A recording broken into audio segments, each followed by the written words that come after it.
मुस्लिम देश कतर ने भारत के 8 पूर्व नौसैनिकों को मौत की सजा सुनाई है।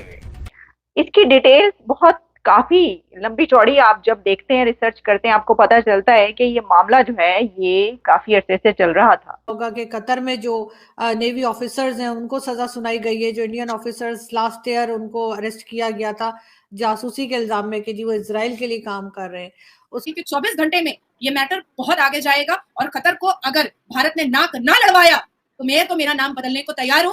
और मुझे पूरी उम्मीद है कि ये जो सरकार है भारत में नरेंद्र दामोदर दास मोदी जी की, कतर को भी पाकिस्तान, कनाडा और हमास की तरह नाक रगड़वा के ही रहा जाए। कतर में 8 पूर्व जो नौसैनिक के अधिकारी हैं उनको फांसी की सजा दे दी गई है, यानी कि सजाए मौत की सजा सुना दी गई है। कि कतर ने जो हरकत करके दिखाई है, अब कतर का पर कतरने के लिए भारत पूरे तरीके से तैयार है। इसमें हुआ कुछ यूं है कि इजराइल के लिए जासूसी करने पर कतर में भारतीय नेवी के 8 फॉर्मर नेवल ऑफिसर्स को जो है वो सजाए मौत सुनाई गई है। I assure you that they are very strongly in our priorities. देखिए, डॉक्टर एस जयशंकर या अजित डोवल जी या हमारे भारत के प्रधानमंत्री श्री नरेंद्र दामोदर दास मोदी जी, हमने हमेशा इनको भारत के प्रति और भारत के नागरिक के प्रति बहुत भावुक देखा है कि इंडिया अब कतर को भी वैसे ही एक्सपोज करेगा जैसे उसने कनाडा को किया। शायद कतर ने ये क्यों किया, इसके ऊपर भी बात करते हैं, इसके पीछे क्या लॉजिक्स हो सकती हैं, लेकिन कतर ने शायद कनाडा का मामला देखा नहीं। कनाडा की तरफ से जो इल्जाम लगाया गया था वो इससे ज्यादा बड़ा था, और ये तो मामला एक आप कह सकते हैं कि थर्ड कंट्री भी बीच में आ गया कि उन्होंने अगर। नमस्कार दोस्तों, जैसा कि आप लोगों ने इंट्रो में देखा कि कतर ने भारत के 8 पूर्व नौसैनिकों को मौत की सजा सुनाई है। जब उन्होंने पहली बेल याचिका दाखिल की तो उसे कतर ने निरस्त कर दिया, बिना सुने ही से इनकार कर दिया। ये भारत के नौसैनिक कतर की एक कंपनी में काम कर रहे थे। कतर का कहना है कि ये भारतीय नौसैनिक जो है कि कतर के डाटा को इजराइल को दे रहे थे। इसी पे लेके विवाद में जो है कतर ने भारत के 8 नौसैनिकों को गिरफ्तार कर लिया, और यह मैटर अगले साल यानी कि 2022 का है, और जिसे लेकर जो है कतर ने भारत के 8 नौसैनिकों को मौत की सजा। जैसा कि आप लोग जान रहे हैं कि कनाडा, पाकिस्तान और चीन की हेकड़ी हमेशा भारत टाइट करते आया है और हमेशा जो है इनको धूल चटाते आया है। एक और आ गया इसी में कतर, तो कतर को भी भारत इनकी औकात दिखाएगा और सारे देशों को भी दिखा रहा है। अभी हाल ही की बात है, कनाडा को नको चने चबाने पड़े भारत के आगे, जिसे लेकर पाकिस्तानी मीडिया में तमाम बातें चल रही है। तो आइए देखते हैं पाकिस्तानी मीडिया इस पर क्या बातें करती है, फिर मिलते हैं वीडियो के अंत में। अच्छा, सबसे बदतमीजी वाली हरकत और बियॉन्ड द लॉ कतर ने एक हरकत की है कि इन लोगों को सॉलिटरी कन्फाइनमेंट में रखा था। सॉलिटरी कन्फाइनमेंट लीगल वर्ड में क्या होता है कि अलग अलग, जैसे एक ग्रुप में अगर किसी को अरेस्ट किया जाता है तो उसको अलग अलग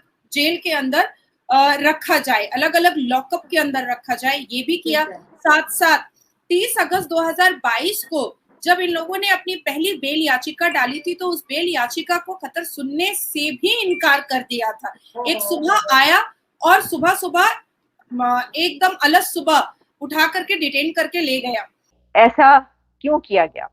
तो इसके ऊपर जो हमारे सामने डिटेल्स हैं वो ये है कि कतर की अदालत ने जो 8 नेवी ऑफिसर्स हैं, फॉर्मर नेवी ऑफिसर्स, उनको जिस इल्जाम में सजा सुनाई वो ये है कि उन्होंने इजराइल के लिए मुखबरी की, स्पाइंग की, जासूसी की या जो भी किया। तो सबसे पहले तो आप ये समझ लें कि उन्होंने जो भी किया है वो इजराइल के लिए किया है, वो इंडिया के लिए नहीं किया।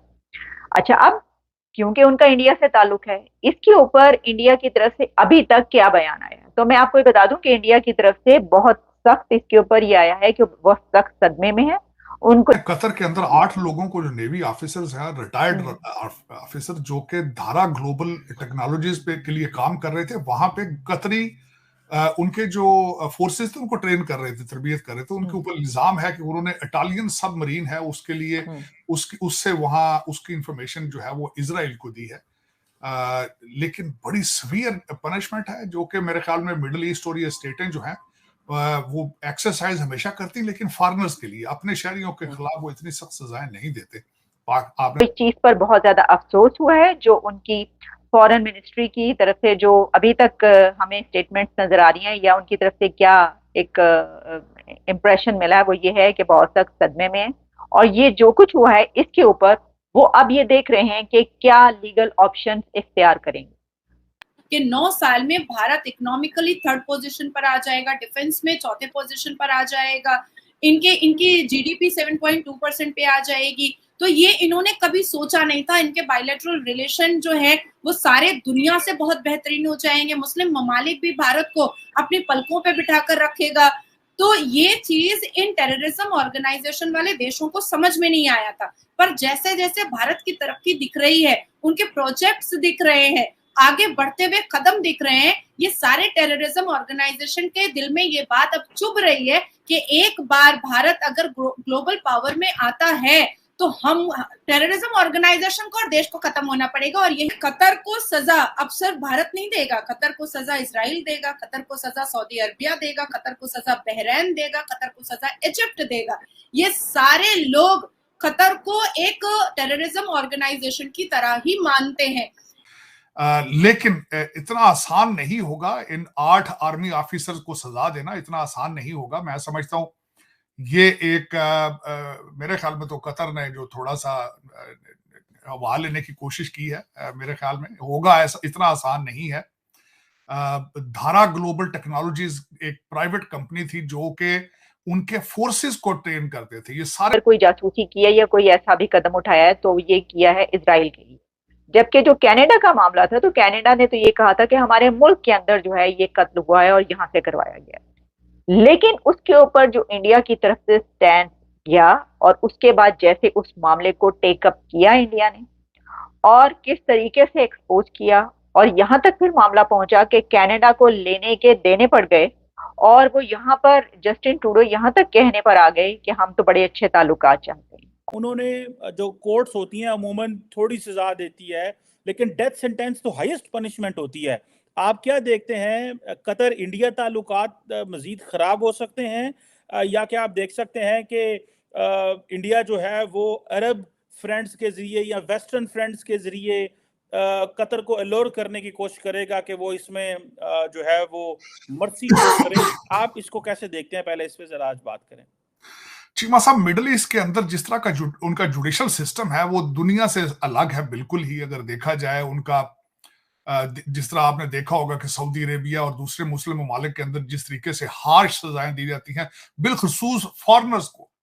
अब चाहे वो रशिया और यूक्रेन का कॉन्फ्लिक्ट हो, चाहे वो इजराइल और हमास का कॉन्फ्लिक्ट हो, हमारे भारतीय नागरिक को ऑपरेशन अजय के द्वारा हमारे भारत के प्रधानमंत्री ने हमेशा एक विदाउट एनी वन स्क्रैचेस वो उनको लेकर आते हैं और कैबिनेट मिनिस्टर भारत के एयरपोर्ट पे उनका स्वागत करते हैं। तो जो इमोशनल अटैचमेंट हमारे भारत के प्रधानमंत्री को भारतीय नागरिकों से है वो 9 साल में देखा गया है। In each and every circumstances, incident and accident. अब बात आ रही है कि हमारे 9 फॉर्मर नेवीज हैं जिन्होंने भारत के लिए बहुत काम किया है और कतर जाकर के वो अपने रिटायरमेंट के बाद अपनी जिंदगी जी रहे थे और एक प्राइवेट कंपनी में काम कर रहे थे। अब उन पर झूठा आरोप लगाना, उनकी बेल याचिका को ना सुनना, ह्यूमैनिटेरियन ग्राउंड पर उनकी बातों को ना रखने देना। कतर ने पिछले साल से ही गैर कानूनी तरीके से भारत के इन 8 पूर्व अधिकारियों को कैद में रखा हुआ है। अफसोस इस बात का है कि सरबजीत के वक्त मोदी जी की सरकार नहीं थी और खुशी इस बात की है कि अभिनंदन के वक्त में मोदी जी की सरकार थी और सीना ठोक कर हम बॉर्डर के इस पार लेकर के अभिनंदन को आए थे और उसका वंदन अभिनंदन किए थे। अब आती है बात कि हमारे भारत के 8 पूर्व फॉर्मर नेवी जो अल्दहरा में एक प्राइवेट कंपनी में कतर में काम कर रहे थे, वहां पर नेवी प्रैक्टिस कराना, ऑफिसर्स को ट्रेनिंग देना, ये सारे काम वो कर रहे थे। एक झूठे आरोप के जरिए उन 8 नेवीज को किस धाराओं पर उनको अरेस्ट किया गया है इसको भी रिवील ना करना, कोर्ट के अंदर क्या सबमिशन हुई है, हमारे 8 पूर्व नेवी ऑफिसर को वकील दिया भी गया कि नहीं दिया गया, तो ये सारी बातें अब जो हैं वो चर्चाएं आम पर आ रही हैं। दोस्तों, जैसा कि आप लोगों ने वीडियो में देखा कि पाकिस्तानी मीडिया जो है भारत के 8-9 सैनिकों के गिरफ्तारी पर क्या बातें कर रही है, तो भारत थोड़ा देरी तो हो रहा है, लेकिन भारत जो है कतर को छोड़ने वाला है नहीं। तो दोस्तों वीडियो अच्छी लगी हो तो चैनल सब्सक्राइब जरूर करें। फिर मिलते हैं नेक्स्ट वीडियो में। जय हिंद।